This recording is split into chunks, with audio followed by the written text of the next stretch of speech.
الحمد للہ نحمده ونستعینه ونستغفره ونؤمن به ونتوکل علیہ ونعوذ باللہ من شرور انفسنا ومن سیئات اعمالنا ونعوذ باللہ من شرور انفسنا ومن سیئات اعمالنا ونعوذ باللہ من شرور انفسنا ومن سیئات اعمالنا من یهده اللہ فلا مضل له ومن يضلل فلا هادي له ونشهد أن لا إله إلا الله سيدنا ونبينا وشفيعنا ومولانا وأولانا محمدا عبده ورسوله أما بعد فأعوذ بالله من الشيطان الرجيم بسم الله الرحمن الرحيم يا أيها الذين آمنوا اتقوا الله وكونوا مع الصادقين وقال النبي صلى الله عليه وسلم الا ان فی الجسد لمضغۃ اذا صلحت صلح الجسد كله واذا فسدت فسد الجسد كله الا وهي القلب او كما قال علیہ الصلوۃ والسلام صدق اللہ العظیم وصدق رسول النبی الکریم ونحن على ذلك لمن الشاہدین والشاکرین والحمد للہ رب العالمین۔ محترم دوستوں اور بزرگوں، اللہ تبارک تعالیٰ نے دنیا میں ایمان والے بندوں کو اپنی بندگی کے لیے بھیجا ہے۔ وما خلقت الجن والانس الا لیعبدون، کہ دنیا میں رہ کر وہ اللہ تبارک تعالیٰ کے حکموں کے مطابق اپنی زندگی کو گزارے۔ زندگی گزارنے کے اندر ہمارا وقت معاشرے میں بھی گزرتا ہے، کاروبار میں معاملات کے بارے میں ہمارا وقت گزرتا ہے، پھر وقفے وقفے سے اللہ تبارک تعالیٰ نے ہمیں 5 نمازوں کا حکم بھی دیا ہے۔ اپنوں کے ساتھ رہتے ہیں، غیروں کے ساتھ رہتے ہیں، ان کے ساتھ اپنوں کے ساتھ کیسے اخلاق برتنے ہیں، اللہ نے یہ بھی ہمیں ذمہ داری دی ہے۔ تو زندگی کا مقصد اللہ کے حقوق ادا کرنے میں، بندوں کے حقوق ادا کرنے میں اللہ اس کے رسول کی مان کر چلنا ہے۔ اب بشر ہے، انبیاء کے علاوہ کوئی معصوم نہیں ہے، آدمی سے گناہ ہو جاتے ہیں، ظاہری بھی گناہ ہوتے ہیں، باطنی بھی گناہ ہوتے ہیں۔ ہم دنیا میں دیکھتے ہیں کہ ایک آدمی بیمار ہوتا ہے تو وہ بیماری کے ساتھ چلتا نہیں ہے، وہ یہ سمجھتا ہے کہ بھئی اگر میں اپنی بیماری کا علاج نہیں کروں گا تو میری تکلیف اور بیماری بڑھ جائے گی، اس لیے اس کا علاج کرواتا ہے، دوائیں بھی کھاتا ہے، پرہیز بھی کرتا ہے، جب تک کہ بیماری سے اس کو شفا نہیں حاصل ہوتی ہے وہاں تک کہ اس کے دل کو اطمینان نہیں ہوتا ہے اور وہاں تک وہ بیٹھتا نہیں ہے۔ حالانکہ یہ ہمارا اور بعض مرتبہ ایسا ہوتا ہے مقامی ڈاکٹر کے پاس اگر علاج نہیں ہو پاتا ہے تو پھر بڑے شہر میں جاتا ہے۔ اگر بیماری اور بڑی ہوئی ہوتی ہے تو آدمی ایک ملک کو چھوڑ کر دوسرے ملک میں جانے کے لیے تیار ہوتا ہے، اور بعض مرتبہ آدمی کے پاس علاج کے لیے پیسے نہیں ہوتے تو وہ بھی اور اس کے خاندان کے لوگ بھی فکر میں رہتے ہیں، چاہے اس کے اوپر قرض لینا پڑے۔ حالانکہ ہم دیکھتے ہیں کہ آدمی چاہے صحت مندی کے ساتھ دنیا میں زندگی گزارے یا بیماری کے دن، بہرحال ایک دن موت کا کڑوا گھونٹ تو ہر ایک کو پینا ہے۔ جن کے لیے اللہ تبارک تعالیٰ نے جن کی برکت سے دنیا بنائی تھی، میرے اور آپ کے سردار جناب رسول اللہ صلی اللہ علیہ وسلم، جب وہ دنیا میں نہیں رہے تو پھر میں اور آپ کون ہیں؟ ہر آنے والے کو دنیا سے جانا ہے، تو موت تو آنی ہے، لیکن اس کے باوجود بھی انسان اپنے جسم کی صحت کی جو ہے فکر کرتا ہے، اور شریعت کا حکم بھی ہے، جسم اللہ کی امانت ہے، ہم اللہ کی امانت میں اپنی طرف سے خیانت نہیں کر سکتے، اپنے اختیار سے اس کو جیسا چاہے استعمال نہیں کر سکتے ہیں۔ اس کے مقابلے میں ایک دل کی بیماری ہے۔ میں نے خطبے کے اندر حدیث پڑھی، اللہ کے نبی علیہ السلام نے فرمایا الا ان فی الجسد لمضغہ، کہ دیکھو تمہارے جسم کے اندر ایک گوشت کا لوتھڑا ہے، اذا صلوت صلو الجسد کلہ، جب وہ گوشت کا لوتھڑا ٹھیک ہوتا ہے تو پورا بدن ٹھیک ہوتا ہے، اور وَإِذَا فَسَدَتْ فَسَدَ الْجَسَدُ كُلُّهُ، وہ گوشت کا لوتھڑا جب خراب اور بیمار ہوتا ہے تو پورے بدن پر اس کا اثر پڑتا ہے۔ اللہ کے نبی فرما رہے اللہ، اے میرے صحابہ کان کھول کر سن لو، وہ تمہارا دل ہے۔ اب اللہ کے نبی تو ظاہری ڈاکٹر بنا کے دنیا میں نہیں بھیجے گئے تھے، لیکن ڈاکٹر حضرات بھی جانتے ہیں اور ہم بھی جانتے ہیں کہ ظاہر میں بھی ایک آدمی اگر وہ قلب کا مریض ہے، ہارٹ کا مریض ہے، تو اس کے وہ ہارٹ کے مرض کی وجہ سے اس کا اثر اس کے پورے بدن کے اوپر ہوتا ہے۔ اس لیے ایسے مریضوں کو ڈاکٹر تاکید بھی کرتے ہیں بھائی دماغ پہ زیادہ ٹینشن نہیں لینے کا، اپنے بدن کے اوپر زیادہ بوجھ نہیں لینے کا، کوئی وزنی چیز زیادہ اٹھانے کی نہیں۔ کیوں؟ بدن تمہارا کمزور ہے جسم کے کمزور ہونے کی وجہ سے، جسم کے اوپر اس کا اثر پڑ سکتا ہے۔ تو اللہ کے نبی علیہ السلام، انبیاء علیہ السلام تو روحانی باپ تھے۔ اللہ کے نبی علیہ السلام نے اپنے پاک فرمان کے اندر ہمیں بتلایا کہ یہ جو تمہارے ظاہری اعضاء ہیں، یہ سارے کے سارے ظاہری اعضاء تمہارے دل کے تابع ہے۔ جب دل تمہارا مضبوط ہوگا، دل کا ایمان مضبوط ہوگا، تو پھر بدن سے نکلنے والے اعمال بھی اتنے ہی مضبوط ہوں گے۔ اور دل اگر کمزور ہے، دل کا ایمان کمزور ہے، تو بدن سے نکلنے والے اعمال، اول تو اعمال ہو نہیں سکیں گے۔ ہم دنیا میں دیکھتے ہیں اللہ کا منادی 5 وقت نمازوں کے لیے اذان دیتا ہے، حی علی الصلاۃ حی علی الفلاح، اے ایمان والو آؤ نماز کی طرف، آؤ کامیابی کی طرف۔ ہر ایک کے کان میں آواز پڑتی ہے۔ ہماری بستی میں، ہمارے شہر میں کتنے مسلمان رہتے ہیں، لیکن ان میں سے اللہ تعالیٰ کتنوں کو توفیق دیتے ہیں؟ تو اول تو آدمی جو ہے وہ اگر دل بیمار ہوتا ہے تو عمل کی طرف اس کی طبیعت ہی نہیں لگتی ہے، اور اگر عمل کرتا بھی ہے تو وہ عمل میں جان نہیں ہوتی ہے، اس لیے کہ دل کے ساتھ سارے اعضاء کا تعلق ہے۔ دل بادشاہ کی طرح سے ہے، اعضاء اس کے سپاہیوں کی طرح سے ہے۔ بادشاہ جیسا حکم دے گا ایسے ہی سپاہی جو وہ اس کو کریں گے۔ اور ظاہری جسم کا مریض جتنی بھی بیماریوں میں مبتلا ہو، موت آئی سارے امراض ختم، لیکن دل کا مریض باطنی بیماریاں ہے۔ قرآن نے بھی ذکر کیا ہے وَذَرُوا ظَاهِرَ الْإِثْمَ وَبَاطِنَهُ، کہ چھوڑ دو تمہارے ظاہری گناہوں کو اور باطنی گناہوں کو۔ ظاہری گناہوں کے مقابلے میں باطنی گناہ بہت بڑے بھیانک ہے۔ آدمی ظاہر کے اندر اللہ کی عبادتیں کرتا ہے، زکوٰۃ ادا کرتا ہے، روزے رکھتا ہے، حج پر حج کرتا ہے، لیکن باطنی امراض میں مبتلا ہے، اس کا علاج نہیں کیا ہے، تو ایک ایک گناہ اتنا بھاری ہے کہ اس کے ظاہری جتنے بھی اعمال ہیں وہ کچھ کام نہیں آئیں گے۔ اللہ تبارک تعالیٰ ایسے لوگوں کو اٹھا کر جہنم میں پھینک دیں گے۔ اسی لیے کتابوں میں آتا ہے کہ کل قیامت کے دن اللہ تبارک تعالیٰ 3 آدمیوں کا سب سے پہلے حساب لیں گے۔ ایک وہ جس نے اپنی جان کو اللہ تبارک تعالیٰ کے راستے میں جو ہے وہ ختم کر دیا، ظاہر میں وہ شہید ہوا، اللہ تعالیٰ اس کو بلائیں گے، اے میرے بندے میں نے تجھے جسم دیا تھا، تو نے کیا کیا؟ کہ اللہ تیرے راستے کے اندر میں جہاد میں گیا، دشمنوں سے لڑا، میں نے ہزاروں کو قتل کیا اور پھر میں شہید ہو گیا۔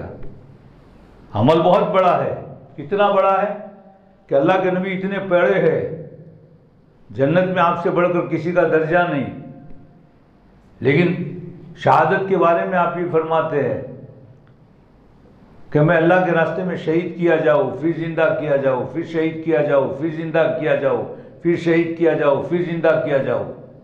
3 مرتبہ اللہ کے نبی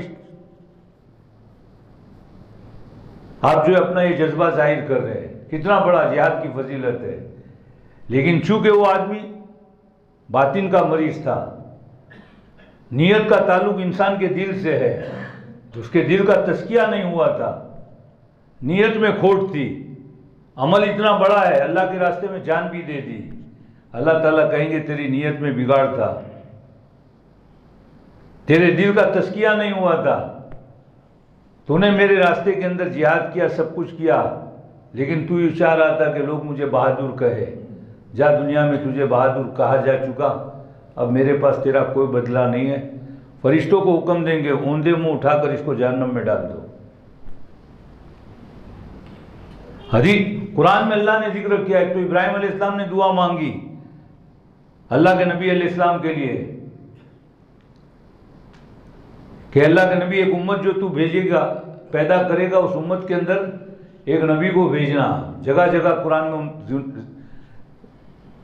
اللہ کے نبی کی بعثت کی دعا حضرت ابراہیم علیہ السلام نے جو مانگی ہے، ذکر کی ہے، اور پھر اللہ تعالیٰ نے ہم دیکھے کروڑوں نعمتیں ہمیں ظاہری باطنی دی ہے، کسی جگہ اللہ نے اپنا احسان نہیں جتلایا ہے، نعمتیں دی اللہ نے، اس کا تذکرہ کیا ہے، نعمتوں پر شکر کرنے کی تاکید کی ہے۔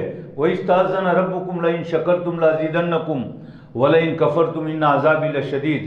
اے میرے بندو، میری نعمتوں کا شکر ادا کرو، میں نعمتوں میں زیادتی کروں گا، اور ناشکری کی تو میری پکڑ بڑی سخت ہے۔ لیکن یہ تزکیہ اتنا قیمتی ہے، اللہ تعالیٰ کہہ رہے لَقَدْ مَنَّ اللَّهُ عَلَى الْمُؤْمِنِينَ إِذْ بَعَثَ فِيهِمْ رَسُولًا مِّنْهُمْ يَتْلُو عَلَيْهِمْ آيَاتِهِ وَيُزَكِّيهِمْ کہ دیکھو ہم نے مومنین کے اوپر احسان کیا، اِذْ بَعَثَ فِيهِمْ رَسُولٌ مِّنْ أَنفُسِهِمْ، انہی انسانوں میں سے ایک رسول ہم نے محمد صلی اللہ علیہ وسلم کو بھیجا جو ہماری قرآن آیات کو جو ان کے اوپر تلاوت کرتا ہے، یتلو علیہم آیاتہ۔ اب اس کے بعد ہونا یہ چاہیے تھا، قرآن کی تلاوت کے بعد اس قرآن کو سمجھاتا ہے، وَيُعَلِّمُ الْكِتَابَ۔ لیکن تزکیے کی اہمیت، ہماری آج اتفاقی بات محرم کی پہلی تاریخ شروع ہو گئی ہے، اور اللہ تبارک تعالیٰ نے آپ لوگوں کے دلوں میں جو وہ جذبہ بھی ڈالا کہ بھئی زندگی یہ نہیں ہے، آخرت کی زندگی ہے، دل بنا کر یہاں سے گئے ہوں گے، پاک دل لے کر گئے ہوں گے، لا ينفع مال ولا بنون الا من اتى الله بقلب سلیم، کہ کل قیامت کے دن مال بھی کام نہیں آئے گا، اولاد بھی کام نہیں آئے گی، لیکن گناہوں سے، دل کی کدورتوں سے، حسد سے، بغض سے، کینے سے، کفر سے، شرک سے، ریاکاری والے سارے جتنی بھی گناہ، باطنی گناہ ہیں، ان سب سے پاک دل لے کر آخرت میں آدمی گیا ہوگا، تو پھر اس کا اللہ کے راستے میں خرچ کیا ہوا مال، اس کی نیک اولاد سب کام آئے گی۔ لیکن اگر دل گندا تھا، دل بیمار ہے، دل کے گناہ لے کر آخرت کے اندر گیا ہے، جیسے اتنا بڑا عمل کیا ہے شہید نے، لیکن نیت میں بگاڑ تھا، عالم کو بلائیں گے، میں نے تجھے علم کی نعمت دی تھی، کیا کیا ہے اللہ؟ میں نے دنیا کے اندر اتنے لوگوں کو پڑھایا، میں نے فلاں جگہ بیان کیا، یہ کیا، وہ کیا، میرے ذریعے سے لاکھوں لوگوں کو ہدایت ملی۔ اللہ تعالیٰ فرمائیں گے تو نے دنیا میں یہ سب کچھ کیا تھا تاکہ تجھے لوگ علامہ کہے، جہاں لوگوں کی طرف سے تجھے بدلہ مل چکا ہے، تو نے میرے واسطے نہیں کیا تھا۔ وہی دل کا بگاڑ، اللہ فرشتوں کو حکم دیں گے اوندھے منہ اٹھا کر جہنم میں ڈال دو۔ ایک سخی کو بلائیں گے، میں نے تجھے مال کی نعمت دی تھی، تو نے کیا کیا؟ اللہ میں نے خوب خرچ کیا، رفائی کاموں میں، مدرسوں میں، مسجدوں میں، غریبوں میں، یتیموں میں، بیواؤں میں، سب میں۔ اللہ تعالیٰ فرمائیں گے کہ تیری نیت میں بگاڑ تھا، تو نے اس لیے دیا تھا کہ لوگ مجھے سخی کہے، جا دنیا میں تجھے سخی کہا جا چکا، یہاں میرے پاس تیرے لیے کوئی بدلہ نہیں، اٹھا کر جہنم میں ڈال دیا جائے گا۔ تو اللہ کے نبی علیہ السلام کی بعثت کے مقصدوں میں سے ایک مقصد دلوں کا تزکیہ ہے، اسی لیے نبی سے بڑھ کر کوئی دل کا تزکیہ نہیں کر سکتا ہے اسباب کے درجے میں، اصل تو اللہ تبارک تعالیٰ ہے۔ اسی لیے ایک ادنا درجے کے صحابی کلمہ پڑھا، اللہ کے نبی کی زیارت کی ایمان کی حالت میں، اور ایمان کی حالت میں موت ہوئی، نہ نمازیں پڑھی ہے، نہ روزہ رکھا ہے، نہ زکوٰۃ ادا کی ہے، کوئی عمل نہیں کیا، نبی کی صحبت سے، اور تھوڑی دیر کی صحبت، چند سیکنڈوں کی، چند منٹوں کی صحبت جو ملی ہے، اب ان کا درجہ اتنا بڑھ جاتا ہے کہ پوری دنیا کے کتب اور غوث اور ابدال یہ جمع کر دیے جاوے، جب سے دنیا اللہ نے آباد کی ہے قیامت تک کے، یہ ادنا درجے کے صحابی تک نہیں پہنچ سکتے ہیں۔ یہ نبی کی صحبت سے ہوتا ہے۔ آج ہم نے تصوف کو، خانقاہوں کو ایک نئی چیز سمجھ لیا۔ امام محمد رحمۃ اللہ علیہ، امام صاحب امام ابو حنیفہ رحمۃ اللہ علیہ کے شاگرد تھے، بڑے امام تھے، تو ان سے کہا کہ حضرت آپ نے کتابیں بہت لکھی، تصوف کے اندر آپ نے کوئی کتاب نہیں لکھی؟ تو امام محمد رحمۃ اللہ علیہ نے فرمایا کہ وہ جو میں نے معاملات کے مسائل لکھے وہ تصوف میں ہے۔ ہمارے مدرسوں میں عربی پنجم اور مشکات میں ہدایہ کی کتاب پڑھائی جاتی ہے، جو وکیل لوگ اپنی وکالت کے اندر اپنے ٹیبلوں کے اوپر رکھتے ہیں۔ اس میں 4 حصے ہیں، ایک حصے کے اندر عبادت کا ذکر ہے، ایک حصے میں معاشرت کا، اور 2 حصے میں معاملات کا ذکر کیا ہے 2 جلدوں کے اندر۔ ہم نے تصوف کو، تزکیے کو اپنے چھوٹے ذہن کے اعتبار سے اس کو ایک چھوٹی چیز سمجھ لیے، کوئی باہر کی چیز نہیں ہے۔ ہماری عبادتیں صحیح ہو جائے، ہمارے معاملات صحیح ہو جائے، ہماری معاشرت صحیح ہو جائے، اسی کا نام تصوف ہے، اسی کا نام تزکیہ ہے۔ جب دل صحیح ہوگا، دل میں کوئی بگاڑ نہیں ہوگا، تو پھر آدمی کے ظاہری اعمال بھی جو وہ صحیح ہو گئے۔ بھائی عبادت اللہ تعالیٰ کی صفت احسان کے ساتھ ہمیں کرنے کے لیے کہی ہے۔ ان تعبد اللہ مل احسان ان تعبد اللہ کانک تراہ فإن لم تکن تراہ فإنہ یراک، کہ اللہ کی عبادت اس طرح سے کرو، یوں سمجھو کہ میں خدا کو دیکھ رہا ہوں، اور اگر اتنی طاقت نہیں ہے تو یوں سمجھو اللہ مجھے دیکھ رہے ہیں۔ ظاہر ہے یہ صفت احسان والی نماز کب آئے گی؟ آدمی کا دل بنا ہوا ہوگا۔ اگر دل اس کا نہیں بنا ہے، ظاہر کے اندر جتنا بھی وہ چاہے اس صفت احسان کے ساتھ بندگی کرنے کو نہیں کر سکتا ہے۔ بڑے سے بڑا عمل کر لے گا، لیکن دل کا تزکیہ نہیں ہوا ہے، نیت میں بگاڑ ہوا، فرض ادا ہو جائے گا، لیکن وہ عمل کا جو ثواب ملنا چاہیے وہ نہیں مل سکتا ہے۔ آدمی سارے کام کر رہا ہے، رفائی کام بھی کر رہا ہے، لوگوں کی خدمتیں بھی کر رہا ہے، معاشرت بھی اس کی پاکیزہ ہے، معاملات بھی اس کے صحیح ہے، کسی کا کھاتا نہیں ہے، کچھ نہیں ہے، لیکن دل بگڑا ہوا ہے، دل میں کسی کے بارے میں حسد رکھ رہا ہے، بغض رکھ رہا ہے، کینہ رکھ رہا ہے۔ ظاہر ہے اس کی یہ ساری عبادتیں عقارت اور بیکار جائے گی۔ اللہ کے نبی کی مجلس لگی ہوئی ہے، حضرات صحابہ بیٹھے ہوئے ہیں، اللہ کے نبی فرما رہے ہیں کہ دیکھو جنتی آدمی دیکھنا ہے۔ صحابہ اب اللہ کے نبی کی زبان سے نکلے جنتی آدمی، سارے صحابہ کے کان کھڑے ہو گئے۔ تو اللہ کے نبی نے فرمایا ابھی آئے گا۔ دیکھا تو ایک صحابی سیدھے سادے، وضو کا پانی ٹپک رہا ہے، ہاتھوں میں بائیں ہاتھ میں جوتے ہے، ایک طرف رکھا اور مجلس کے اندر آ کر کنارے بیٹھ گئے۔ ان کو پتہ نہیں ہے میرے بارے میں اللہ کے نبی نے مجھ سے آنے سے پہلے بات کہی۔ دوسرا دن ہوا، پھر اللہ کے نبی نے یہی بات فرمائی، پھر وہی صحابی آئے اسی انداز سے۔ تیسرے دن اللہ کے نبی نے 3 دن تک اللہ کے نبی نے بشارت سنائی، جنتی آدمی کو دیکھنا ہو تو ابھی آئے گا۔ تو یہ واقعہ جو صحابی بیان کرتے ہیں کہ میں یہ سمجھا کہ یہ صحابی کی زندگی کے اندر کتنے بڑے بڑے اعمال ہوں گے، اور کچھ خاص اعمال ہوں گے جس کی بنیاد پر اللہ کے نبی کی پاک زبان سے ان کے لیے 3 دن سے جنت کی بشارت ہے۔ تو کہتے میں بہانہ کر کے ان کے گھر گیا، میں نے کہا بھائی مجھے تمہارے گھر پر رہنا ہے، میری بیوی کے ساتھ ایک بہانہ بنایا، میری انبن ہوئی ہے اس لیے مجھے گھر نہیں رہنا ہے۔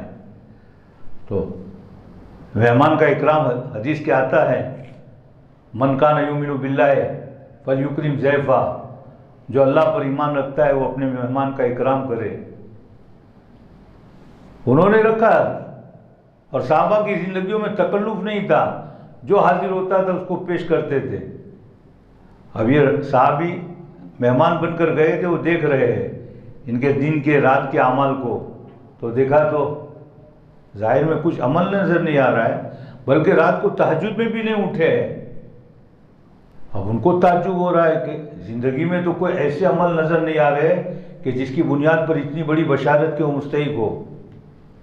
بہرحال 3 دن گزرنے کے بعد کہا کہ بھائی کوئی بیوی وغیرہ سے جھگڑا نہیں ہوا تھا، اصل بات یہ ہے کہ تمہارے مجلس میں آنے سے پہلے اللہ کے نبی 3 دن سے تمہارے بارے میں جنت کی بشارت سنا رہے تھے، تو میں یہ سوچ رہا تھا کہ بھئی تمہارے کوئی ایسے اعمال ہے تو اس کو میں بھی اپناؤں، لیکن ظاہر تو صحابہ کی زندگیوں میں بناوٹ نہیں تھی کہ نہ ہو تو بھی زبردستی ہاں میرے بارے میں بشارت دی ہے تو یہ ہے یہ ہے، کہا نہیں، دیکھا تم نے جو عمل دیکھے وہی ہے میری اپنی زندگی میں۔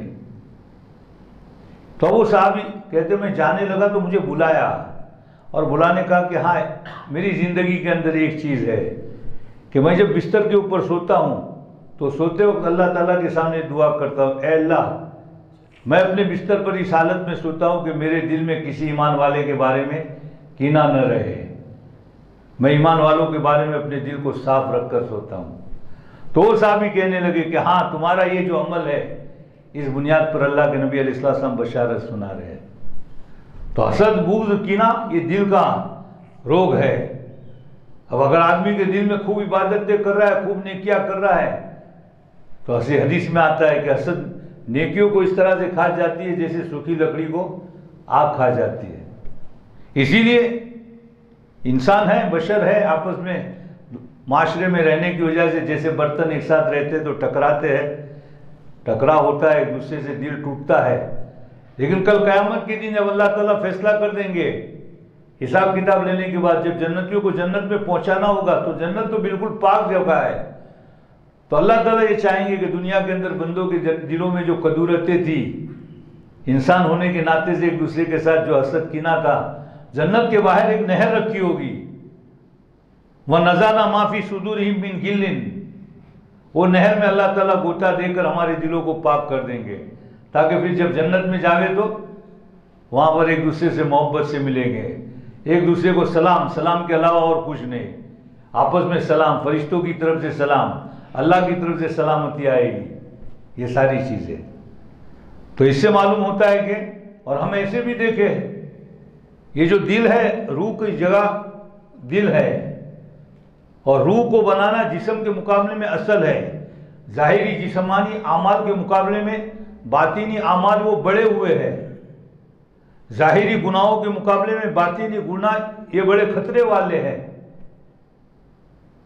اور یہی دل اصل ہے، روح اصل ہے۔ اسی لیے اللہ تبارک تعالیٰ نے انسان کے جسم کو پیدا کرنے سے پہلے روحوں کو پیدا کیا تھا۔ عالم ارواح میں ساری روح اللہ نے پیدا کر کے جمع کی، اور وہاں سب سے پہلے عہد لیا تھا الستو بربکم، تو ساری روحوں نے ایک زبان ہو کر، پہلے تو اللہ کے نبی کی روح نے فرمایا بلا، پھر سارے انبیاء کی روح نے کہا بلا، پھر اس کے بعد سارے انسانوں نے جو ہے کہا بلا۔ اب ہم یوں کہیں گے بھائی ہمیں تو یاد ہی نہیں ہے، اللہ تعالیٰ نے عہد لیا تھا۔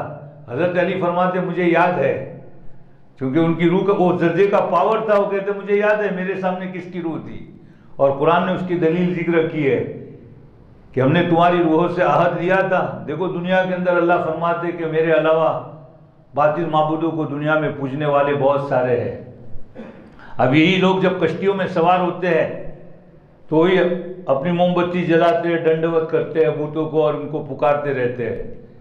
کشتی ایک موافق ہوا کے ساتھ چلتی رہتی ہے، باطل معبودوں کی عبادتیں کرتے رہتے ہیں، لیکن جہاں کشتی بھور میں آ جاتی ہے، سیلاب آ جاتے ہیں، کشتی اشکولے کھاتی ہے، سارے یہ باطلوں کو پوجنے والے ان کو بھول کر اللہ کہتے ہیں مجھے یاد کرنے لگتے ہیں۔ تو یہ مصیبت کے وقت ان سب کو بھول جانا اور پھر اللہ فرماتے ہیں مجھے یاد کرنا، یہی وہ عالم الستو کا اثر ہے۔ میں نے عالم الستو کے اندر جو یہ ان سے کہا تھا الستو بربکم، میں تمہارا رب نہیں ہوں، تو اس وقت سب نے کہا تھا بلا کیوں نہیں۔ پھر جیسے جیسے ہر ایک انسان ماں کے پیٹ میں اس کا جسم تیار ہوتا گیا تو اللہ تبارک تعالیٰ فرشتوں کے ذریعے وہ روح اس میں منتقل کرتے ہیں، اور یہی روح اسی کی قیمت ہے، جسم کی قیمت نہیں ہے۔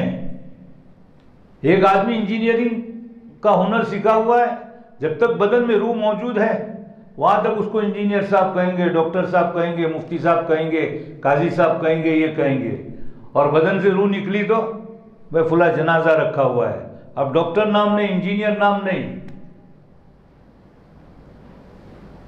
معلوم ہوا کہ اصل روح کا بگاڑ یہ خطرناک ہے، جسم کا بگاڑ خطرناک نہیں ہے، موت آنے پر وہ ساری بیماری ختم۔ اور ری بگڑ کر آخرت کے اندر گئی تو مسئلہ ایک دن دو دن کا نہیں ہے. اور باطنی گناہوں کی بنیاد پر بعض مرتبہ وہی گناہ آدمی کو کفر تک پہنچا دیتے ہیں اور انسان موت کی بارڈر کے اوپر دنیا سے ایمان کے بغیر جو ہو جاتا ہے. تقوی کا جو مسئلہ ہے، زندگی بالکل پاکیزہ گزرے، کسی قسم کا گناہ اس کی زندگی میں ظاہری اور باطنی نہ ہو، وہ تقوی کی جگہ بھی دل ہے. دل جب صحیح ہوگا، نیتیں صحیح ہوگی، دل میں کوئی کھوٹ نہیں ہوگا، دل میں اللہ تبارک تعالیٰ کا ڈر ہوگا، تو عبادتیں بھی اللہ تعالیٰ جیسی چاہتے ہیں پوری توجہ کے ساتھ بندہ اللہ کی عبادت کرے گا، اس میں کوئی دکھاوا نہیں ہوگا. معاشرت اس کی پاکیزہ ہوگی، بھائی بہنوں کے حقوق ادا کرے گا، رشتہ داروں کے حقوق ادا کرے گا، ماں باپ کا کتنا درجہ ہے اس کو وہ ادا کرے گا، پڑوسیوں کے حقوق ادا کرے گا. معاملات کر رہا ہے تو معاملات کے اندر کسی کا حق نہ مارا جائے، میرا دوسرے کے پاس چاہے اس کی فکر نہیں ہوگی. آج ہم دیکھتے ہیں دنیا میں ہماری معاشرت بگڑی ہوئی ہے، ہمارے معاملات بگڑے ہوئے ہیں. آدمی اپنا حق لینا چاہتا ہے، دوسرے کا حق دینا نہیں چاہتا ہے. کوڑوں میں جتنے بھی جھگڑے ہمارے جاتے ہیں وہ حق لینے کے لیے جاتے ہیں. لیکن پہلے لوگوں کو فکریں ہوتی تھی اپنے دلوں کی تزکیہ کرنے کی، دل کی اصلاح کرنے کی، لہذا وہ اللہ والوں کی مجلسوں کے اندر بیٹھتے تھے اور مستقل اس کے پیچھے اپنا وقت لگاتے تھے. جیسے بیمار آدمی جیسی بیماری ہوتی ہے تو ہسپتال میں مہینہ دو مہینہ سال قربانی دینے میں پیچھے نہیں ہٹتا ہے، وہ سمجھتا ہے میری بیماری کا مسئلہ ہے، اب اس کے لیے تیار رہتا ہے. تو پہلے خانقاہوں کے اندر 4 سال 5 سال 10 سال لوگ اپنا وقت گزارتے تھے اور دلوں کا تزکیہ کرتے تھے. لیکن اب امت کمزور ہو گئی ہے تو اللہ تبارک تعالیٰ کا معاملہ بھی امت کے ساتھ ایسا ہی ہے. تھوڑے سے وقت میں تھوڑی سی قربانی کے اوپر، تھوڑی سی فکروں کے اوپر اللہ تبارک تعالیٰ بندوں کی اصلاح جو ہے وہ فرما دیتے ہیں. اسی لیے واقعات پہلے زمانے کے عجیب. ایک آدمی نے ایک آدمی کے پاس سے زمین خریدی. اب زمین خریدنے کے بعد اس کو عمارت کھڑی کرنی تھی تو پائے کھودنے کے لیے اس نے زمین کھودی تو اندر سے بہت سارا دفینہ نکلا.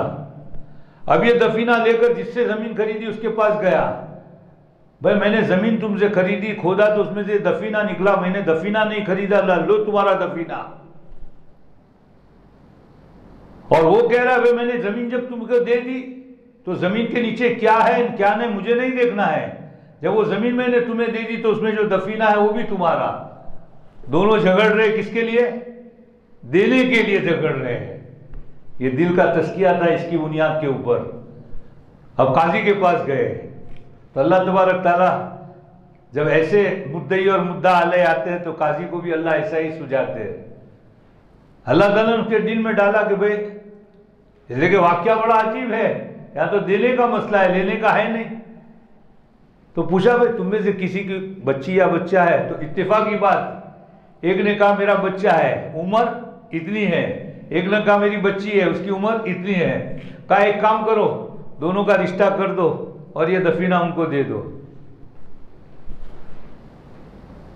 ڈر دل میں آدمی کے جو ہے وہ جب دل کی اصلاح ہوتی ہے تو پھر آدمی ایک درہم کے لیے، ایک آدمی علم سیکھنے کے لیے ہزاروں میل کا سفر کیا، گئے وہاں پر قلم کی ضرورت تھی نہیں تھا پاس میں، کسی سے مانگا، جب وہاں سے واپس ہو رہے تھے تو بھول گئے. اب ہزاروں میل کا سفر دریائی سفر کر کے وہ واپس ہوئے تھے، لیکن قلم دوسرے کا ہے، حقوق العباد کا مسئلہ ہے. تو دل بنا ہوا تھا، دل میں تقویٰ تھا کہ کل قیامت کے دن حقوق العباد کا مسئلہ ہے، کل کیا کروں گا میں. ایک قلم دینے کے لیے وہ ہزاروں میل کا سفر دوبارہ. اور پیسے اب تو ہمارے سواریوں کی سہولتیں ہو گئی، سفر کی سہولتیں ہو گئی، ہمیں جو نمازوں کا قصر کا حکم دیا جاتا ہے 4 کے بجائے 2، یہ اصل مشقت کی بنیاد پر. لیکن سفر میں مشقت ہے یا راحت ہے پتہ نہیں چلتا ہے، اسے سفر ہی کو وجہ بنا دی گئی اور اس میں قصر کا حکم ہے، ورنہ اصل مشقت. پہلے سفر بڑے مشقت والے ہوتے تھے. تب انہوں نے لمبا سفر کیا. ایک صاحب انہوں نے کسی سے قرض لیا تھا، پیسے نہیں تھے، اب یہاں آئے انہوں نے وقت بتلا دیا فلاں وقت کے اندر میں آپ کا قرضہ ادا کر دوں گا.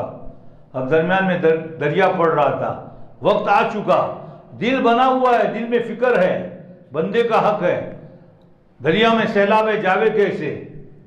لیکن حدیث میں آتا ہے من کان للہ کان اللہ لہ، جو اللہ کا ہوتا ہے، اللہ سے ڈرتا ہے، اللہ کا خوف دل میں ہوتا ہے، تو پھر اللہ اس کے کاموں کو بناتے ہیں۔ اب انہوں نے وقت آ گیا، تاریخ آ گئی، لیکن دریا میں کوئی کشتی چل نہیں رہی ہے، وجہ ہے کہ سیلاب چل رہا ہے۔ انہوں نے ایک پوکل لکڑی لی جس کو ہم بانس کہتے ہیں، پتلا بانس، اور وہ جتنے درہم سامنے والے آدمی سے قرضہ لیے تھے وہ درہم اس میں ڈال دیے، اور اتفاقی پانی کا بہاؤ اس طرف تھا۔ اب وہ صاحب جن کے پیسے باقی تھے وہ تو دریا کنارے آ کر انتظار کرنے لگے کہ میرا مقروض آئے گا، مجھے پیسوں کی ضرورت ہے، لیکن دیکھا تو کوئی کشتی نہیں ہے، کوئی نہیں ہے۔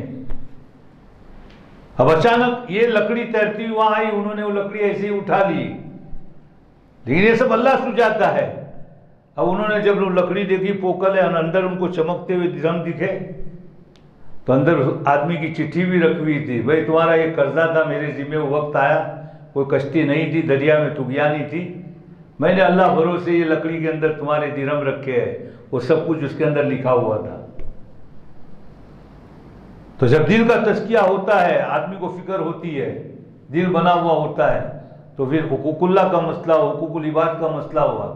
سخت سردی ہے، آدمی تھکا ہارا ہے، طبیعت نہیں چاہ رہی ہے نماز کے لیے جانے کی، لیکن دل میں جب خوف ہوگا تو آدمی نماز کے لیے جائے گا۔ گرمی کا موسم ہے، تھکا ہوا ہے، دوپہر کا وقت ہے، دھوپ پڑ رہی ہے، نہیں، رمضان کے مشقت کے گرمی کے روزے ہیں، یہ سب دل کے بننے کی بنیاد کے اوپر ہے۔ تو حضرات صحابہ کی زندگی میں اللہ کے نبی کی صحبت کی برکت سے وہ تقویٰ آیا تھا، وہ اخلاص آیا تھا، وہ دلوں کا تزکیہ تھا۔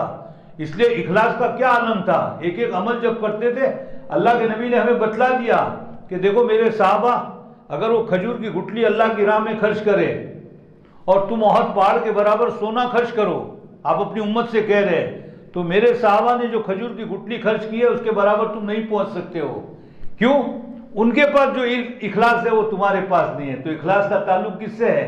وہی دل سے۔ اس کے مقابلے میں ریاکاری اگر ہوگی تو میں نے دیکھو یہ تین بڑے بڑے بتلا دیے، انہوں نے اللہ کے لیے عمل نہیں کیا تھا، حالانکہ بڑے بڑے عمل ہیں، بڑے فضائل ہیں اس کے، لیکن نیت کا بگاڑ تھا، ریاکاری تھی، لوگوں کو دکھلاوا تھا، جہنم میں پھینک دیے گئے۔ اور یہاں اللہ کے نبی کی صحبت کی برکت سے جو ان کو تزکیہ حاصل تھا، تو اس کی برکت سے اللہ کے نبی یہ فرما رہے ہیں۔ اسی لیے حضرت علی رضی اللہ تعالیٰ عنہ نے ایک مرتبہ ایک دشمن کو زمین کے اوپر پچھاڑا، اس کے سینے پر بیٹھ گئے۔ اب آپ اپنے میان سے تلوار نکال کر اس کو قتل کرنا ہی چاہتے تھے کہ وہ آپ کے اوپر تھوک دیا۔ اگر ہم ہو تو تلوار کا ایک وار کرنے کے بجائے 10 وار کریں گے، ہمیں اور غصہ آئے گا۔ حضرت علی رضی اللہ تعالیٰ عنہ اس کے سینے سے ہٹ گئے، اس کو چھوڑ دیا، تو دشمن کو بڑا تعجب ہوا۔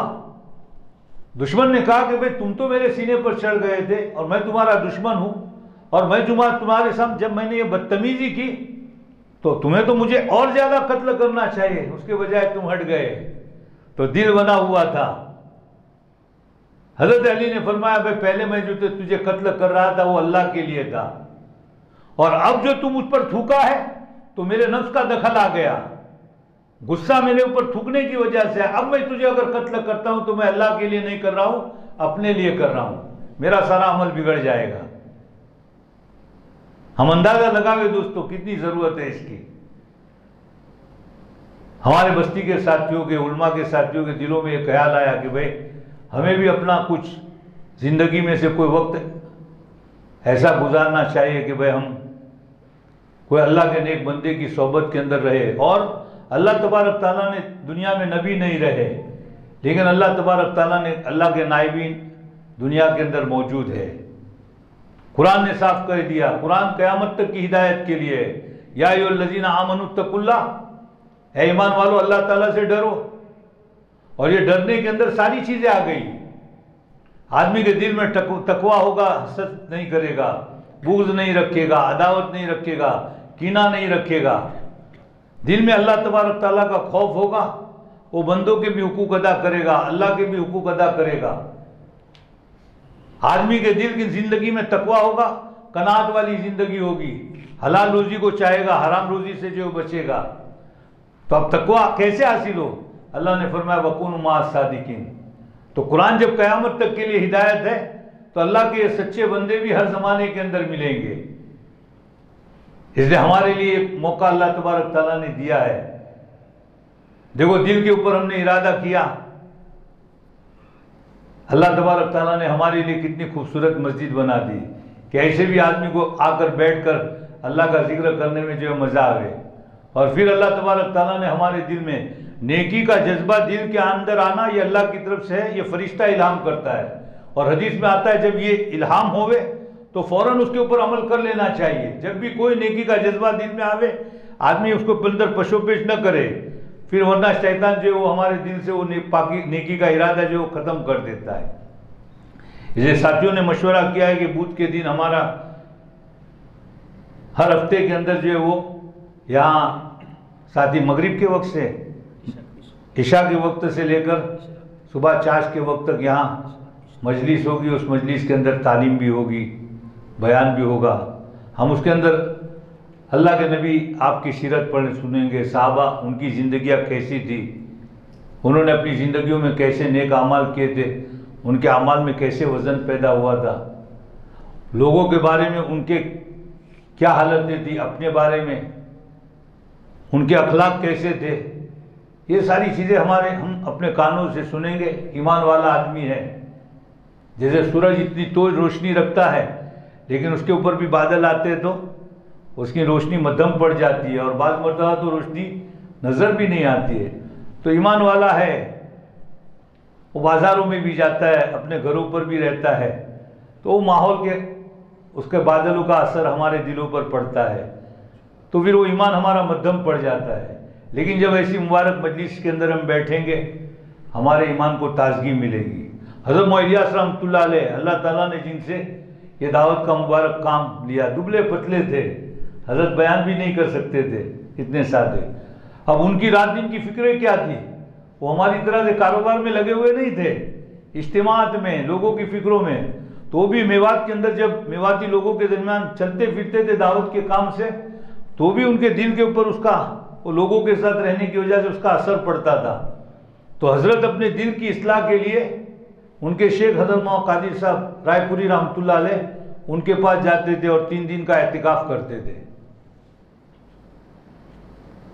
اور وہ دل کے اوپر جو لوگوں کے درمیان چلت پھلت کرنے کی وجہ سے جو میل جمع ہے اس کو نکالتے تھے. بعد میں جا کر تو خود بنگلہ والی مسجد کے اندر جو ہے وہ اعتکاف کرتے تھے. معلوم ہوا کہ دل کی فکر کی جو ہے بہت زیادہ ضرورت ہے, بہت زیادہ ضرورت ہے. پاک دل کے ساتھ ہم آخرت کے اندر گئے تو پھر اللہ تبارک تعالیٰ کی طرف سے ایسا انعام ہوگا. ورنہ ظاہر کے اندر ہم نے اعمال تو بہت کیے, لیکن اگر دل کے اندر نیتوں میں بگاڑ تھا یا اور بگاڑ تھا تو قرآن نے ذکر کیا, اعمالہم کسراب بقیعۃ یحسبہ الظمآن ماء. ان کافروں کے اعمال کے بارے میں ذکر کیا ہے کہ ان کی زندگیوں میں ایمان نہیں ہے, اب وہ دنیا میں رفائی کام کرتے ہیں. کل قیامت کے دن جب موت آئے گی, اب آخرت میں دیکھیں گے اللہ حساب کتاب لے رہے ہیں, تو اس وقت وہ اپنے ان اعمال پر جو ہے وہ انتظار کریں گے کہ ہمیں اس کا بدلہ ملے گا. لیکن اللہ تعالیٰ فرماتے چونکہ ایمان موجود نہیں ہے اس لیے ان کے اعمال سارے بیکار. بھائی عمارت بغیر پائے کے کھڑی نہیں رہ سکتی ہے, ایمان کا پایا ہوگا تو اعمال کی عمارت ہوگی. تو اللہ تعالیٰ نے ان کی مثال ذکر کی ہے کہ ان کے اعمال بغیر ایمان کے کیسے. کوئی آدمی جنگل میں جا رہا ہے اور کھلی ہوئی ندی اور اس کے اندر ریت جیسے پڑی ہوئی ہوتی ہے, اور ریت کے اوپر جب سورج پڑتا ہے تو دور سے ہمیں چمکتا ہوا پانی نظر آتا ہے. تو پیاسا آدمی جب سفر کرتا ہے تو پیاس لگتی ہے تو وہ سوچتا ہے کہ وہ پانی ہے. اب وہاں جب پہنچتا ہے تو دیکھتا ہے یہ تو ریت ہے, تو آگے پانی نظر آتا ہے.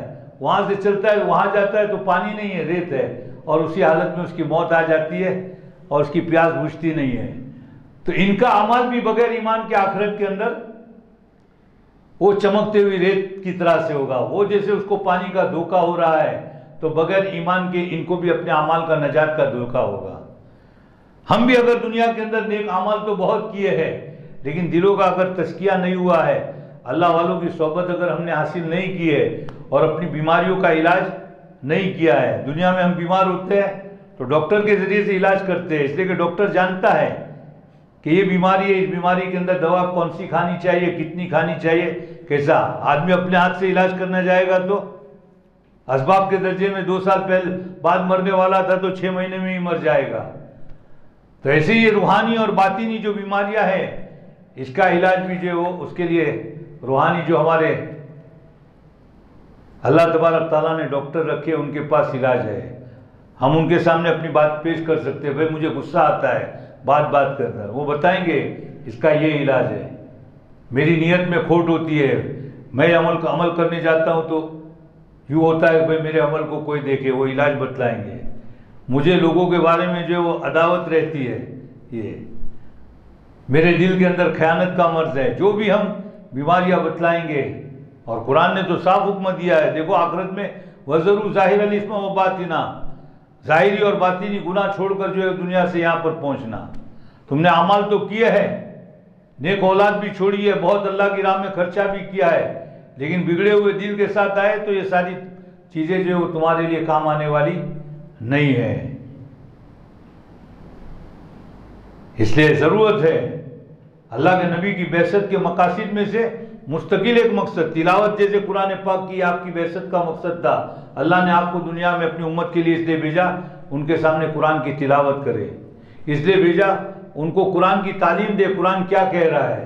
اسی لیے ہمیں ہمارے دارالعلوم کی مجلس کے اندر وہاں بھی جو ہے تفسیر ہوتی ہے ہفتے میں 1 مرتبہ، اور بہت سارے ساتھی جاتے ہیں، جو ساتھی نہیں پہنچ پاتے ان سے پوچھے کہ بھئی ہمیں کتنا فائدہ ہو رہا ہے۔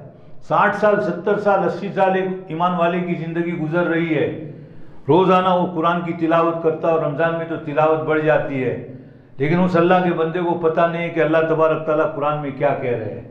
حالانکہ ہمارا کوئی دوست باہر ملک میں رہتا ہے، رشتہ دار، اس کا خط ہمارے پاس آ جاوے، ہمیں ہزاروں تقاضے ہو، تقاضوں کو دبا کر ایک طرف کر دیتے ہیں، جب تک کہ خط نہ پڑھ لے ہوئے ہمیں چین سکون نہیں ہوتا ہے، اور اگر ہماری زبان میں نہ ہو اور زبان میں نہ ہو تو جب تک کہ کسی سے ٹرانسلیشن نہ کروا لے ہوئے ہمیں اطمینان نہیں ہوتا ہے۔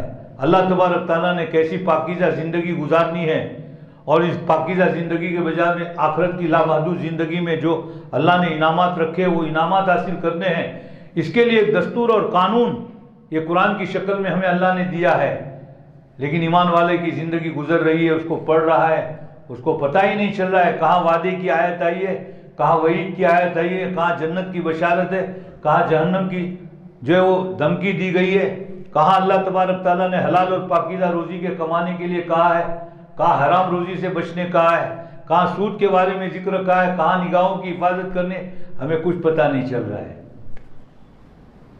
اور کل قرآن یہی ہمارے بارے میں اللہ تبارک تعالیٰ کے سامنے شکایت کرے گا کہ اللہ یہ تیرے بندوں نے جو ہے مجھے چھوڑ رکھا تھا۔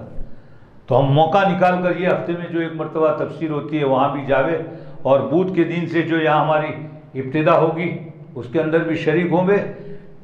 5 چیزیں ہوتی ہے جو کہنے سے تعلق نہیں رکھتی ہے، عمل سے تعلق رکھتی ہے۔ ہم یہاں بیٹھیں گے، ہمیں بیٹھنے کے بعد جیسے ایک آدمی بیمار ہوتا ہے، اس کے سامنے دواؤں کی جتنی بھی فضیلت کے اس کا وہ تو دوا پیے گا، پرہیز کرے گا تو اس کو پتہ چلے گا ہاں اب وہ کھانے کی طرف جو طبیعت نہیں چاہ رہی تھی بیماری کی وجہ سے پھر طبیعت چاہنے لگے گی، کھانے گئے۔ تو روحانی بیماریاں ہیں، میں بیان کر دوں اس کے فوائد معلوم نہیں ہوں گے، ہم اپنا وقت دیوے، قربانی دیوے عشاء سے لے کر وہ اشراق تک کے، اب پھر جب ہم یہاں آئیں گے اور پھر ہمیں احساس ہوگا تب دیکھو پھر اس کا فائدہ نظر آئے گا۔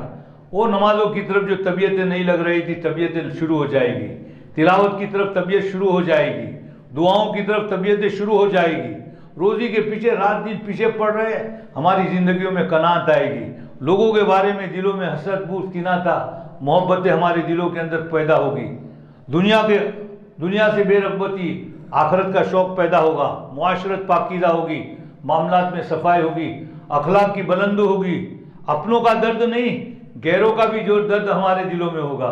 ہمارے نبی غیروں سے عداوت نہیں رکھنے والے تھے، اللہ کے نبی علیہ السلام تو ہر ایک کے لیے جو آپ ہدایت کی دعا کرتے تھے۔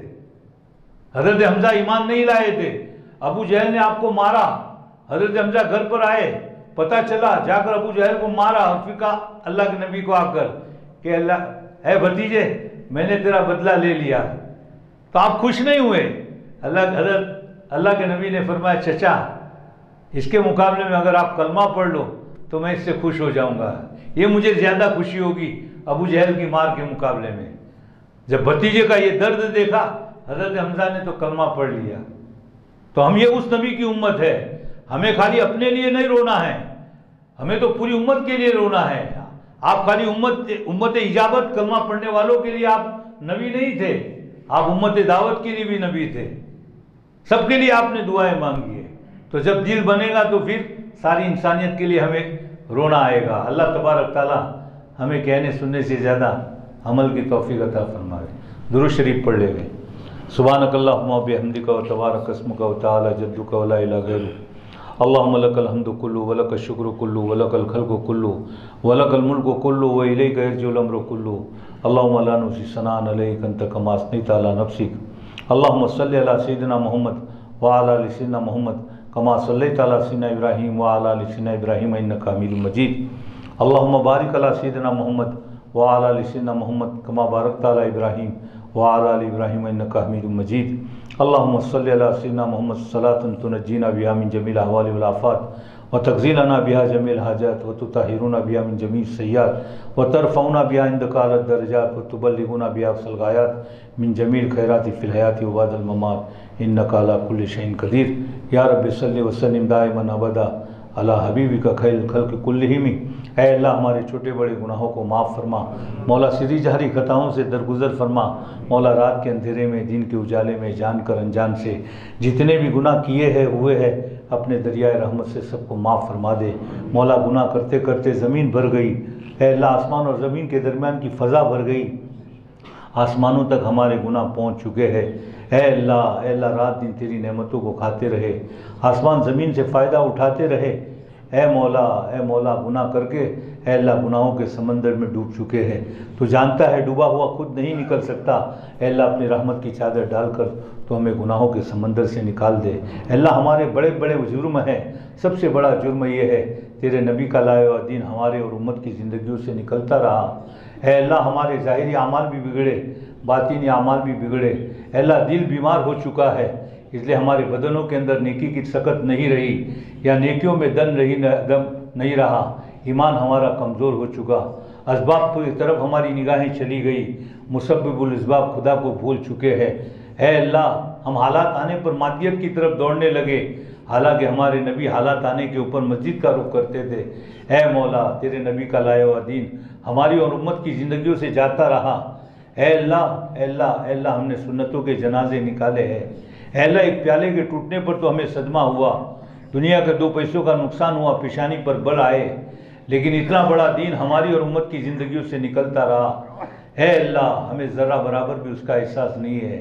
ہم اتنے بڑے مجرم ہیں, ہم زمین پر باقی رکھنے کے قابل نہیں تھے.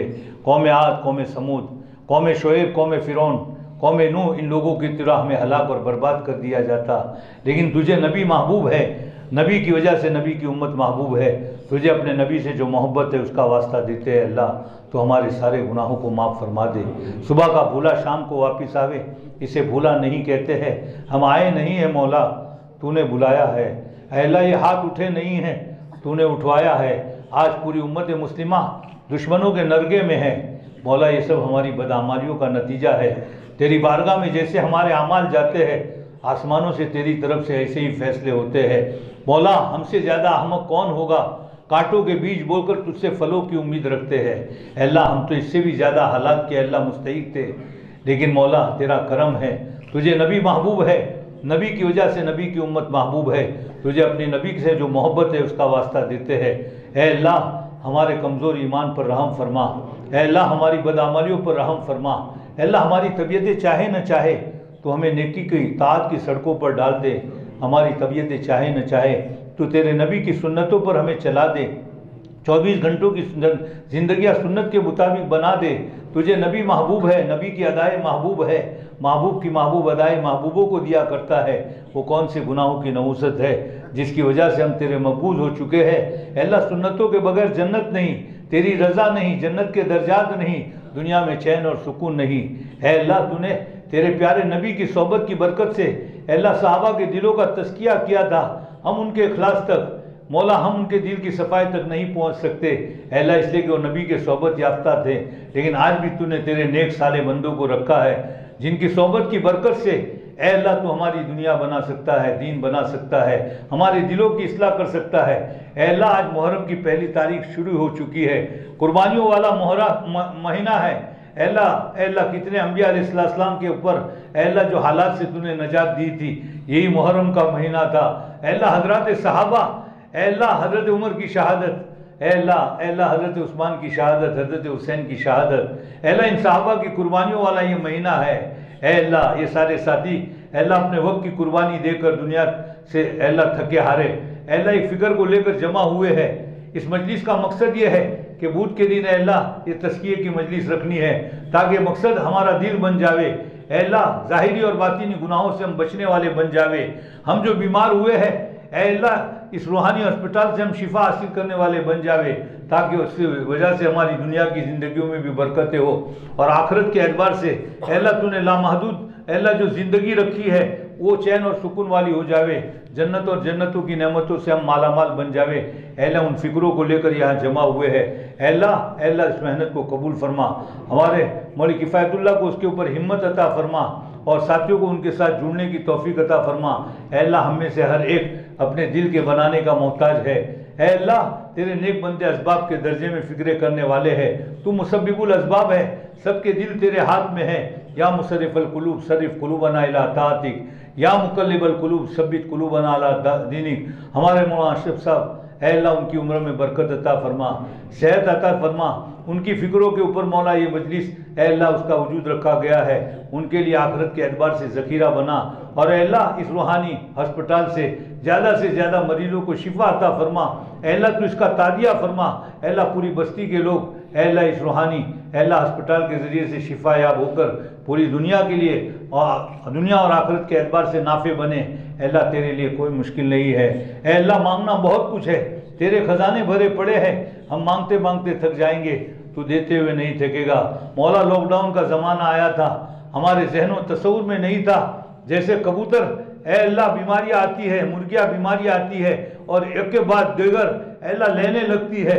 اے اللہ انسانوں کو اے اللہ ہم نے ٹپکتے ہوئے دیکھا ہے، مرتے ہوئے دیکھا ہے، اس میں کتنے جوان تھے کبھی جن کے ذہن و تصور میں موت نہیں آ رہی تھی، دنیا کی تجارتوں کے پیچھے لگے ہوئے تھے، آج ہزاروں من مٹی کے اندر جا کر اے اللہ سو گئے ہیں، ایک سبحان اللہ کے محتاج ہو گئے ہیں۔ اے اللہ ہمارا بھی ایک دن آئے گا، لوگوں کے بارے میں موت کا اعلان سنتے ہیں، ہمارے بارے میں بھی اعلان ہوگا فلاں ابن فلاں کا انتقال ہو گیا، لوگ ہمارے گھر کی طرف آ رہے ہوں گے، کوئی نہلا رہا ہوگا، کوئی کفن پہنا رہا ہوگا، کوئی عطر کی دھنی دے رہا ہوگا، ایک چارپائی پر لٹا کر اندھیری قبر کی طرف لے جایا جائے گا، تنہائی کی وحشت ستا رہی ہوگی، بدعمالیوں کی وحشت ستا رہی ہوگی۔ دنیا میں ماں باپ سہارا تھے، استاد شاگرد سہارا تھے، دوست احباب سہارا تھے، وہاں کوئی ہمارا سہارا نہیں ہوگا، تو بے سہاروں کا سہارا ہے مولا، تو ہمارا سہارا بن جا۔ غمرات الموت اور سکرات الموت میں ہماری مدد فرما، جان کنی کا عالم ہوگا، شیطان ایڑی چھوٹی کا زور لگا رہا ہوگا، وہ ہمیں گمراہ کرنے کی کوشش کرے گا۔ اے اللہ اس نے تو بڑے بڑے اولیاء کو بھی نہیں چھوڑا، امام راضی رحمۃ اللہ علیہ جیسوں کے پاس اللہ شیطان پہنچا ہے، اس نے توحید پر دلائل مانگے ہیں، 99 دلائل دے چکے، سارے دلائل کو توڑنے لگا۔ امام راضی کے اب گھبراہٹ شروع ہو گئی کہ اب میرا پتہ نہیں موت کلمے پر ہوتی ہے کہ نہیں۔ اے اللہ تو نے تیرے ایک نیک بندے کے ہاتھ میں انہوں نے ہاتھ دیا تھا، اپنی اصلاح سے تعلق رکھا تھا، ان کے شیخ کو کشف ہوا، انہوں نے کہا کہ راضی اس مردود سے کہہ دے کہ بغیر دلیل کے خدا کو ایک مانتا ہوں۔ آواز اپنے مرید تک پہنچی اور مرید نے شیطان کے سامنے کہہ دیا بغیر دلیل کے ایک مانگتا ہوں۔ شیطان کا چھوٹا سا منہ لے کر وہاں سے چلا گیا۔ مولا ہمیں بھی اپنے زندگی کی رسی کو کسی اللہ والے کے ہاتھ میں دینے کی توفیق عطا فرما تاکہ موت کی بارڈر کے اوپر شیطان ہمارے کلمے کو نہ چھینے۔ پوری دنیا میں اللہ اسلام اور مسلمان دشمنوں کے نرگوں میں ہے،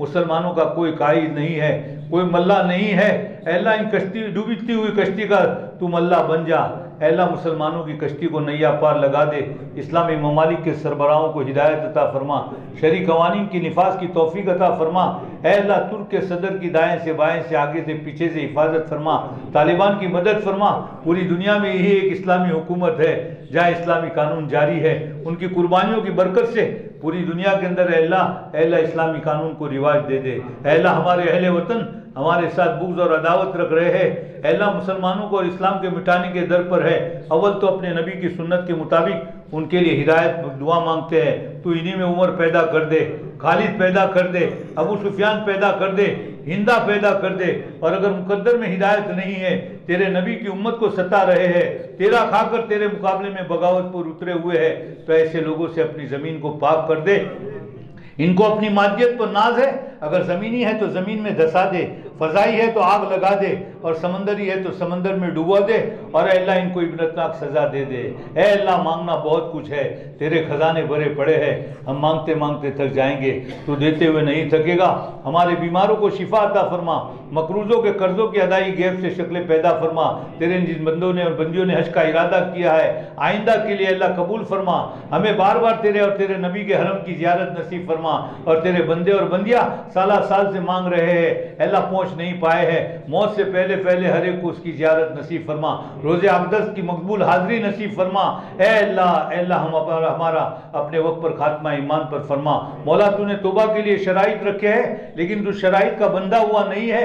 ہمارے نبی نے تو فرمایا ہے دنیا والوں کے وہاں کھوٹے سکے نہیں چلتے ہیں، میرے خدا کا دربار وہ دربار ہے جہاں کھوٹے سکے چل جاتے ہیں، رونا نہ آوے تو رونے والوں کی صورت بنا لو۔ اے اللہ یہ تیرے بندے آنکھوں سے رو رہے ہیں، دل سے رو رہے ہیں، کسی ایک کا رونا آنسو تجھے پسند آیا ہو، اس کی برکت سے ہم اہل مجلس کی، ہمارے ماں باپ کی، ہمارے رشتہ داروں کی، دنیا میں جتنے مسلمان موجود ہیں، دنیا سے جتنے قبروں میں جا چکے ہیں، آئندہ آنے والی جتنی بھی نسلیں ہیں، سب کی مغفرت کے فیصلے فرما دے۔ مجلس سے اٹھنے سے پہلے پہلے ہماری اور ہم بستی والوں کی اور پوری دنیا کے مسلمانوں کی مغفرت کے فیصلے فرما دے۔ مولا تیرے وہاں نسبت کی بڑی لاج ہے، موسیٰ علیہ السلام کے مقابلے میں جادوگر تیرے دین کو مٹانے آئے تھے، تیرے نبی کو ذلیل کرنے آئے تھے۔ اے اللہ ظاہر میں تیرے نبی کی شکل بنائی ہوئی تھی، تیری غیرت کو گوارا نہیں ہوا کہ ظاہر میرے نبی کا ہو اور باطن میں کفر ہو، تو نے آنے واحد میں ان کے کفر کو ایمان سے بدل دیا۔ سجدے میں اے اللہ جنت کے مقامات دکھلا دیے، سالہ سال کے مجاہدوں کے بعد ولایت کا مقام ملتا ہے، تو نے گھڑیوں میں دے دیا۔ مولا ہم تو کچھ بھی ہے تیرے ساتھ نسبت ہے، تجھے خدا مانتے ہیں، تیرے پیغمبر سے محبت، قرآن سے محبت، مسجدوں سے محبت، ایمان والوں سے محبت، اور اسی بنیاد پر مارے جا رہے ہیں، کاٹے جا رہے ہیں، جلائے جا رہے ہیں، تجارتوں کو لوٹا جا رہا ہے، عورتوں کے ساتھ عصمت دریا کی جا رہی ہے۔ اے اللہ اس نسبت کی لاج رکھ لے اور مسلمانوں کے حال پر رحم فرما، ہمیں دشمنوں کے نرگوں سے نکال دے۔ اے اللہ آخرت کی ساری منزلیں آسان فرما دے، پل صراط پر سے بجلی کی طرح پار فرما دے، نام اعمال داہنے ہاتھ میں عطا فرما دے، نیکیوں کے پلڑے کو جھکا دے، پیارے نبی کے مبارک ہاتھوں سے حوض کوثر کا جام نصیب فرما دے، ہمیشہ ہمیشہ کی جہنم سے بچا کر جنت میں دخول اولین نصیب فرما، جنت میں تیرا دیدار نصیب فرما، جنت میں تیری مہمانی نصیب فرما۔ مولا یہ تیرے بندے بیٹھے ہوئے ہیں، دلوں میں کیا کیا ارمان لیے ہوئے ہیں، کسی سے کہہ نہیں سکتے، سہ نہیں سکتے، تو جانتا ہے، تیرے بندے جانتے ہیں، سب کے دنیا آخرت کے جائز ارمانوں کو پورا فرما، سب کی پریشانیوں کو دور فرما، انفرادی اجتماعی حالات کو درست فرما، دنیا بھی بنا آخرت بھی بنا، جو مانگا وہ بھی عطا فرما، جو مانگنے سے رہ گیا وہ بھی عطا فرما۔ جب سے تو نے دنیا آباد کی ہے، امام الانبیاء نے، 1.25 لاکھ نبیوں نے، نبیوں کے صحابہ نے، کتب غوث ابدالوں نے، تیرے نیک بندے اور بندیوں نے جس زمانے میں، جس مکان میں، جس حال میں تجھ سے جتنی بھی خیر مانگی، ہمیں اہل مجلس کو اور ہمارے ماں باپ، ہمارے بستی والوں کو، پوری امت کو عطا فرما دے، اور جتنے بھی شرور سے پناہ چاہیے ان سے ہماری پوری امت کی حفاظت فرما لے۔ مولا جس مقصد سے آج پہلی مجلس ہوئی ہے، اے اللہ اس مقصد میں کامیابی عطا فرما، زیادہ سے زیادہ ساتھیوں کو جڑنے کی اور اعتکاف کرنے کی توفیق عطا فرما، اور زیادہ سے زیادہ ہمارے باطن کو سنوار دے۔ اے اللہ جو مانگا وہ بھی عطا فرما، مانگنے سے رہ گیا وہ بھی عطا فرما۔ جینا کا تائبین فلا تردنا خائبین، جینا کا تائبین فلا تردنا خائبین۔ اے اللہ ٹوٹی پھوٹی اے اللہ دعا لے کر تیرے سامنے حاضر ہوئے ہیں ہم۔ اے اللہ ہمیں اپنی کسی عبادت پر ناز نہیں ہے، ہماری نمازیں بھی گناہ، زکاتیں بھی گناہ، حج بھی گناہ، توبہ استغفار بھی گناہ، ہماری توبہ اور استغفار بھی ہزاروں توبہ کی محتاج ہے۔ اے اللہ ہم تو تیرے کرم پر، تیرے رحم کے اوپر تیرے در پر آئے ہیں، اگر تو نے دھتکار دیا تو یہ تیرا عین انصاف ہوگا، اور اگر تو نے قبول کر لیا یہ تیری مہربانی ہوگی۔ اے اللہ تو ہی بتا تیرے علاوہ اور کون سا در ہے، ہمارے لیے تیرے در کے علاوہ کوئی در نہیں ہے، ہم تیرے ہی در کے بھکاری ہے۔ اے اللہ ہمارے نبی نے فرمایا ہے جب ٹوٹے ہاتھ ٹوٹا دل اللہ تبارک تعالیٰ کے سامنے آنسو بہاتا ہے، روتا ہے، اللہ ان آنسوؤں کو ضائع نہیں ہونے دیتے ہیں۔ اے اللہ تیری توفیق سے تیرے در کے بھکاری بن کر تجھ سے مانگ رہے ہیں۔ اے اللہ تیرے رحم و کرم کا واسطہ دیتے ہیں، تیرے نبی سے تجھے جو محبت ہے اس کا واسطہ دیتے ہیں، تیرے نبی کی پوری امت کی دنیا میں بھی حفاظت فرما، موت کے بارڈر پر بھی حفاظت فرما، آخرت میں بھی کامیاب فرما، سرخ روح فرما، اور ہماری ان ٹوٹی پھوٹی دعاؤں کو محض اپنے فضل و کرم سے جناب رسول اللہ صلی اللہ علیہ وسلم کے صدقے ان کے طفیل میں قبول فرما۔ وصلی اللہ تعالی علی خیر خلقی محمد وآلہ اصحابہ اجمعین۔ سبحان ربک رب العزت عما یصفون وسلام علی المرسلین والحمد للہ رب العالمین برحمتک یا ارحم الراحمین۔